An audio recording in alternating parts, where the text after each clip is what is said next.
Mira, esta es la jueza corrupta, la presidenta del Poder Judicial y de la Corte Suprema. Quiero que la conozcas para que te des cuenta qué clase de persona. Se llama Norma Lucía Piña, la más corrupta de México, para que te des cuenta los jueces para quién trabajan. Trabajan nomás para la gente grande, trabajan para el crimen organizado, trabajan para ellos, tienen a sus familias, a sus descendencias, trabajando en el Poder Judicial, ganando un dineral. Pero te voy a dejar también para que escuches a Andrea, la justiciera. ¿Cómo la va a poner? La senadora más joven de Morena. Mírala. Y tú misma o mismo haz tus conclusiones con esta corrupta. Control de regularidad constitucional, un mejor sistema de contrapesos entre los poderes del Estado, todo ello en beneficio de la sociedad y de nuestro país. Pero esto solo se verá con el tiempo, que será cuando la reforma se podrá apreciar y evaluar en su totalidad. No obstante, en lo personal, sostengo que el aspecto medular deriva de que se trata de una reforma con al menos dos evidentes retos de origen. El primero es que se está innovando a partir de una narrativa falsa, infundada, pero repetida tan consistentemente que ha parecido convertirse en verdad. ¿Es verdad? ¿Eres corrupta? ¿Robaste mucho dinero? ¿Soltaste sicarios? En el que las apelaciones a las emociones, a las creencias y a los sentimientos han tenido más influencia en la formación de la opinión pública y de los actores políticos que los hechos objetivos y verificados. Una revisión a los acontecimientos del dominio público. Qué horrible mujer de todas maneras. Con claridad, cómo la campaña para la anulación de la autonomía del Poder Judicial Federal para sujetarlo a lógicas electorales y partidistas se intensificó, inclusive de manera violenta, cuando la Suprema Corte de Justicia y sus integrantes actuamos como nos corresponde, como un tribunal constitucional. Soltando malandros. Lo cierto es que la campaña de deslegitimación de personas juzgadoras federales comenzó hace más de 6 años. No debemos olvidar los ataques a jueces y magistrados que desde entonces ya eran constantes. ¿Por qué? Recordemos que apenas hace menos de 3 años se promulgó una importante reforma judicial que puso énfasis en la carrera judicial, la erradicación de la corrupción y el nepotismo, la formación judicial y de defensores públicos, el fortalecimiento de la Corte como un tribunal constitucional. ¿No se propuso entonces una reforma para las policías, para las fiscalías, para las comisiones de víctimas, para el sistema penitenciario que se encuentra, como todos sabemos, actualmente en ruinas? Así lo tienen ustedes. Las injerencias sobre la Judicatura Federal llegaron a tales extremos que incluso dentro del proceso legislativo sobre la reforma judicial 2021 se llegó a incluir a través de una reserva para no pasar por un proceso deliberativo parlamentario y en contravención a la Constitución, la extensión de mandato del presidente anterior de esta Corte y del Consejo de la Judicatura Federal para hacerlo coincidir con el cambio de administración sexenal. Y apenas casi 2 años no sabe ni hablar la estúpida, mira.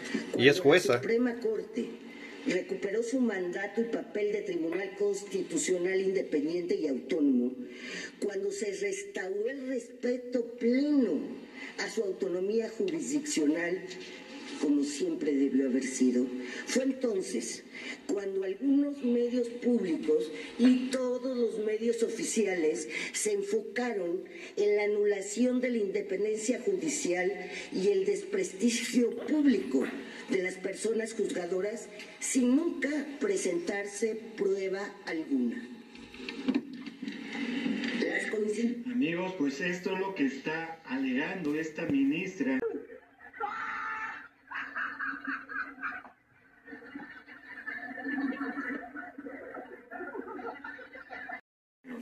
Ahora sí va hasta Andrea Chávez, la defensora del pueblo. Mírala.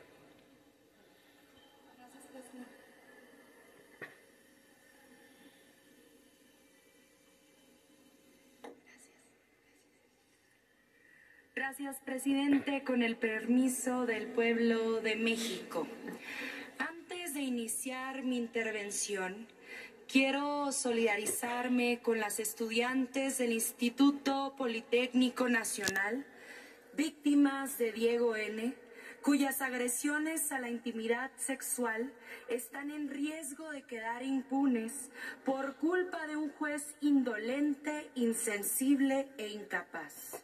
Que no se olvide nunca el nombre del juez Francisco Salazar Silva, para que nunca más una mujer confíe en él durante los procesos por venir, quien tuvo en sus manos la oportunidad histórica de proteger a decenas de mujeres, pero que según él no encontró pruebas suficientes en las más de 180,000 fotos y videos de contenido sexual que las denunciantes y el Ministerio Público entregaron como carga de la prueba. ¿Qué más necesitamos las mujeres para que un juez nos crea? Parece que algunos se tomaron muy en serio las amenazas de la vocera del Poder Judicial de soltar delincuentes como venganza por la reforma judicial. Abrazo de manera solidaria a mi compañera Olimpia Coral, a las activistas que se volcaron con este caso y a las víctimas que no cesarán en la lucha. Lo único que me aporta un poco de paz es saber que pronto el Poder Judicial se transformará de raíz, pero entre tanto el respaldo de este Senado de la República está con las víctimas y hacemos pública nuestra convicción de no descansar hasta que ellas encuentren justicia. Hay quienes aún no entienden que hoy es tiempo de mujeres, que la realidad de nuestro país ya cambió, que nuestro pueblo sabio y progresista así lo decidió y que el derecho a una vida libre de violencia para las mujeres no es solo un eslogan, sino la prioridad presidencial, encarnada en la primera presidenta de nuestra historia, la doctora Claudia Sheinbaum Pardo. Madre, abuela, hija, activista, luchadora social, mujer de izquierda, preparada y muy valiente. Y precisamente para que entiendan quienes se niegan a entender y para que sueñen quienes toda una vida tienen por delante, buscamos aprobar esta reforma que reposiciona a las mujeres en el centro de la Constitución política de los Estados Unidos mexicanos. A lo largo de ya muchas legislaturas hemos utilizado hasta el cansancio la frase de lo que no se nombra no existe, una provocación retórica que busca señalar algo más complejo. Evidentemente las mujeres existimos en el espacio público aunque no se nos nombre, pero cuando no se nos nombra, la realidad se complejiza y cuando sí se nos nombra, la realidad se transforma.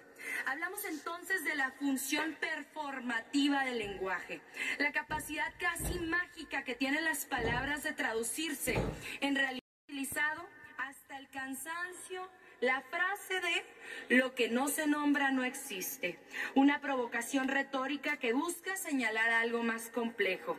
Evidentemente las mujeres existimos en el espacio público aunque no se nos nombre, pero cuando no se nos nombra, la realidad se complejiza y cuando sí se nos nombra, la realidad se transforma.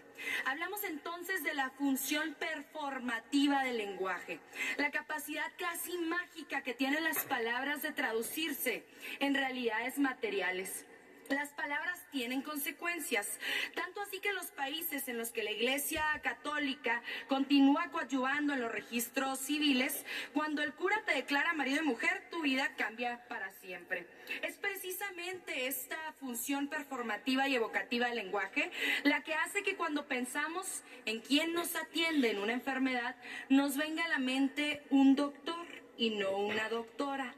Pero cuando pensamos en quien nos cuida y apoya, a ese doctor, quien le cuida y también le apoya, aparece en nuestra mente una enfermera y quizás no un enfermero.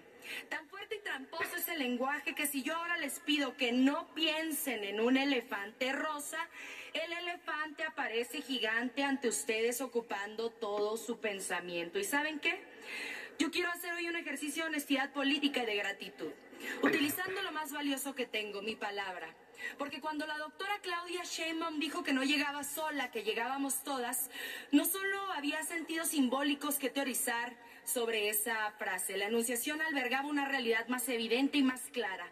Fue su impulso y la alegría que despertó a nuestro pueblo, su historia, narrativa, liderazgo y firmeza, la que nos impulsó a todas para obtener victorias electorales históricas en nuestros territorios. Les quiero presumir que en el estado de Chihuahua y en la gran mayoría del país fuimos las mujeres quienes mejores resultados electorales obtuvimos, porque efectivamente la doctora Claudia Sheinbaum no llegó sola, nos ayudó a todas a llegar. Y yo estoy profundamente agradecida con ella, porque su ejemplo le allana el camino a mi generación, que con firmeza, honestidad y compromiso social buscamos transformar la vida de todas, porque no nos basta con ser iguales ante la ley, lo verdaderamente importante es ser iguales ante la vida. ¡Que viva la primera mujer presidenta de México!